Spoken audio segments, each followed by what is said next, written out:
بسم اللہ الرحمن الرحیم۔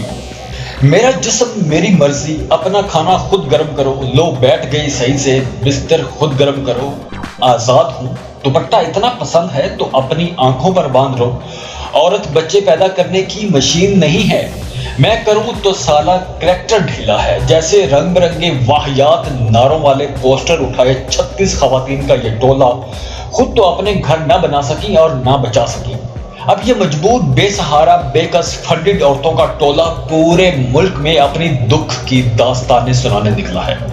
یہ مجبور خواتین کبھی سڑک کنارے ڈانسنگ کار میں، کبھی سینما گھروں میں، تو کبھی ہوٹلوں کے کمروں میں اپنے عشق کے امتحان دینے پر مجبور ہیں یہ عورتیں۔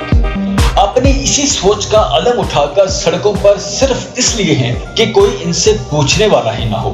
میرا جسم میری مرضی کے نعرے بلند کرنے والی ان خواتین کا نعرہ تو یہ ہونا چاہیے تھا کہ بچوں کے ساتھ زیادتی کرنے والوں کو سرعام سزائے موت دی جائے، لیکن ایسا نہیں ہے۔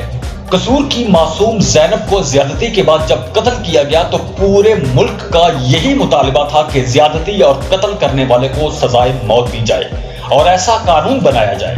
پورے ملک کے اس مطالبے کی مخالفت اسی لبرل اور فارن فنڈڈ طبقوں نے کی تھی۔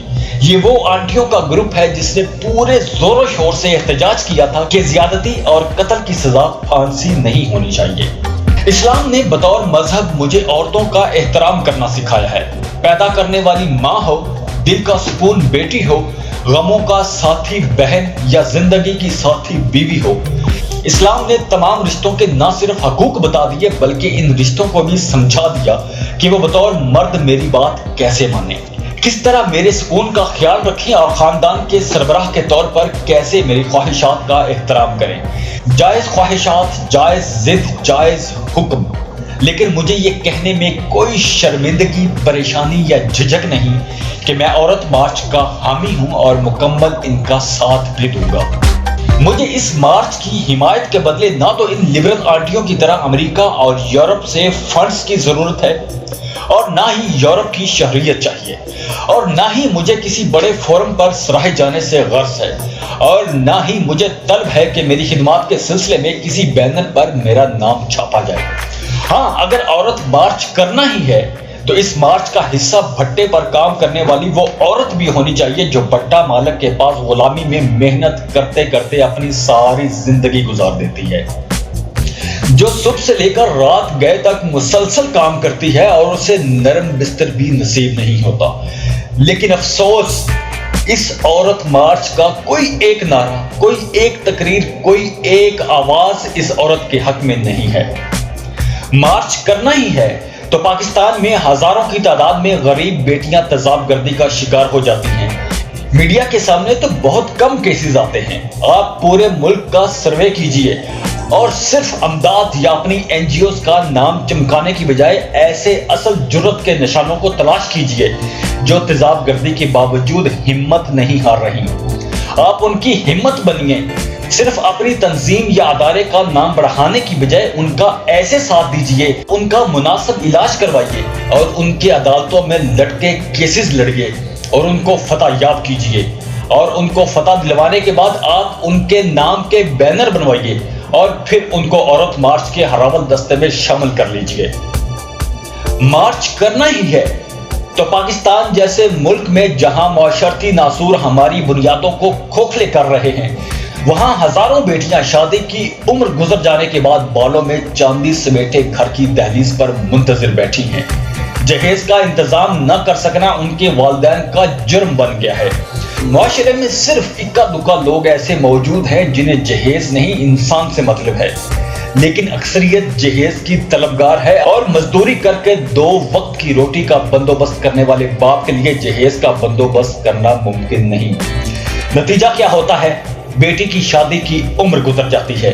وہ آپ لوگوں کی طرح نہیں جو ایک لیوش زندگی گزار رہی ہوتی ہیں۔ وہ کمزور ضعیف باپ کی آنکھوں کے تارے ہیں، لیکن آپ کے مارچ میں ان کا ایک نعرہ بھی نہیں ہے۔ عورت مارچ کی انتظامیہ کو چاہیے کہ وہ ایک کمیٹی بنائے جس کا صرف یہ کام ہو کہ وہ پورے ملک سے ایسی بیٹیوں کا ڈیٹا جمع کرے، پھر ملک میں ایک مہم چلائے اور برسرے روزگار لڑکوں سے ان کی شادیاں کروائے۔ جہیز جیسی لعنت کے خلاف اپنے پوسٹر اٹھائیں، معاشرے کو توڑنا بند کریں، انسانوں کو جوڑیں، محبت کا سبق دیں۔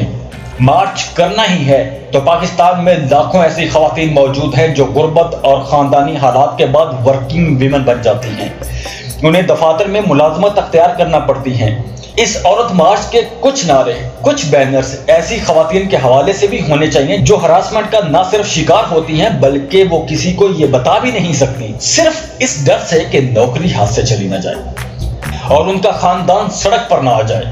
عورت مارچ کے منتظمین کو ایسی فیکٹریوں، ایسے کارخانوں میں جانا ہوگا جہاں سچ میں مجبور عورتوں سے بیگار کیمپ جیسا سلوک کیا جاتا ہے اور ان کی اجرت بھی وقت پر نہیں دی جاتی۔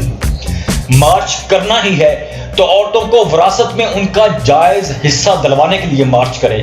یہاں زندہ ہوتے ہوئے بھی باپ بھائی وراثت میں عورت کا حصہ اپنے نام کروا لیتے ہیں۔ فیصلہ آپ نے کرنا ہے کہ عورت مارچ کیا واقعی عورتوں کے حقوق کے لیے ہے؟ اگر واقعی عورتوں کے حقوق کے لیے ہے تو بھٹے پر کام کرنے والی عورت، تیزاب گردی کا شکار عورت، ریپ سہنے والی عورت، غیرت کے نام پر قتل ہونے والی عورت، خاندانی جھگڑوں میں جلنے والی عورت، معاشرے میں بیوہ ہو جانے پر دھتکاری جانے والی عورت، جہیز نہ ہونے پر کمواری رہ جانے والی عورت، دفاتر، کارخانوں، فیکٹریوں میں مشکلات کی شکار عورت، وراثت سے محروم عورت، یہ سب عورتیں اس مارچ میں نظر آنی چاہیے۔ اس عورت مارچ میں ایسے مظالم کی شکار خواتین کے صرف نعرے نہیں، ان کی شرکت بھی ہونی چاہیے اور ان کے لیے باقاعدہ کام ہونا چاہیے۔ اسلام نے نہ صرف مرد عورت بلکہ جانوروں اور درختوں کے بھی حقوق بتا دیے ہیں، اور اسلام کے انہی قوانین کو سامنے رکھ کر پاکستان کا قانون بنایا گیا ہے۔ مسئلہ صرف آگاہی نہ ہونے کا ہے۔ اگر مارچ کرنا ہی ہے تو ان قوانین سے آگاہی اور ان کے نفاذ کے لیے مارچ کیا جائے۔ اگر صرف بے ڈھنگے اجسام، ننگی سوچ، فحش گوئی، بدتمیزی، صنف نازک کی تذلیل اور مخصوص لابی کے مقاصد ہی عورت مارچ کی شان ہوں گے تو معاف کیجیے گا، میں عورت مارچ کا حامی ضرور ہوں لیکن اس غیر اخلاقی دیوالیہ پن کا حامی نہیں ہو سکتا۔ آپ سب بھی سوچیں اور فیصلہ کریں۔